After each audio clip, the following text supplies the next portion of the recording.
was here last time, Marion, we were looking at your behaviour audit. Yes. And something that came out of that was that that you wanted to go into the action plan, was you wanted to have some solution-focused teacher coaching. Yes, that's right. And I thought perhaps it might be helpful if I came to let you know a little bit about That'd be really useful, what it's actually. about. It's very much looking at people's practice and seeing what's going well and where the success is, and using particular techniques to feed that back to them.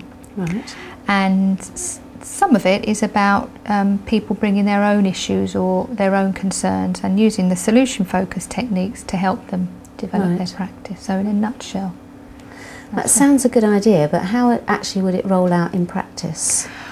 Well, the way that we've been trying to promote it is that initially, one member of staff initially would have a 45-minute observation, followed then by a 45-minute coaching session on the same day. Right.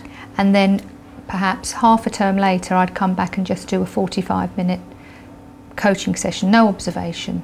So it's just bookend what we've been doing. So we'd start something and then we'd follow it up later to see how things are going.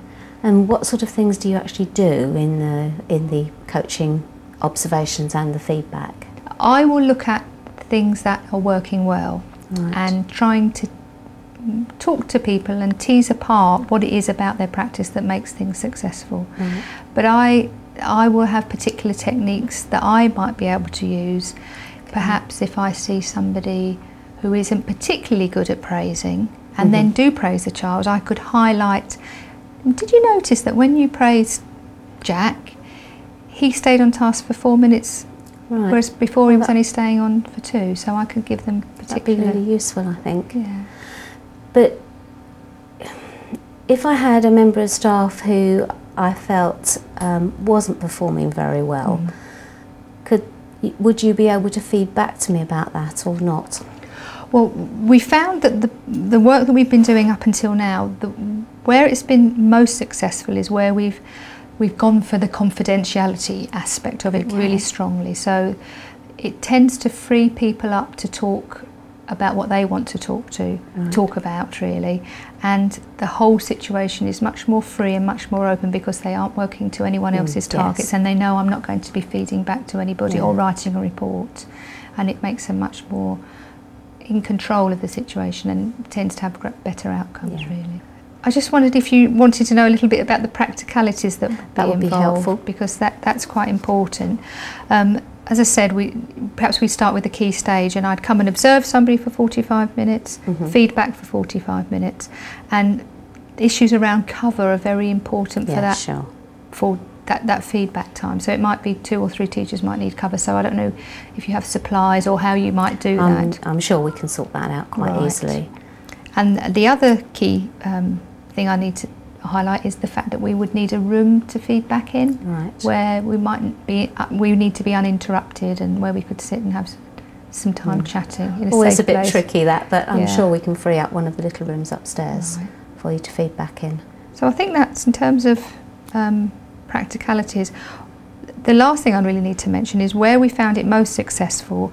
I've come and had a little slot in a staff meeting just to talk to staff about how process works.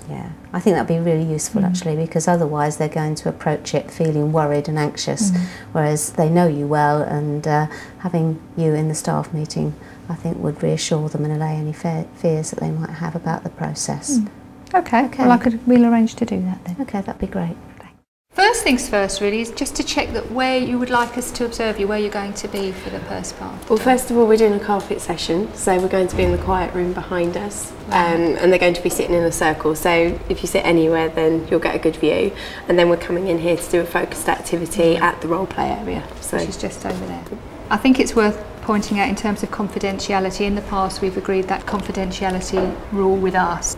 In terms of the general set up for coaching, is there anything you particularly wanted to ask or you wanted to check out? No, I'm quite happy with you coming in. It'd be nice to have another viewpoint on how I'm managing everything. And I think we talked before about what we're going to be looking at is looking at what's working well and feeding back that back to you. Okay. But also giving you an opportunity to talk about what you want to talk about. That's really. fine. We wondered if there was anything you particularly wanted us to look out for or watch or notice. There's a couple of children who's just started in September.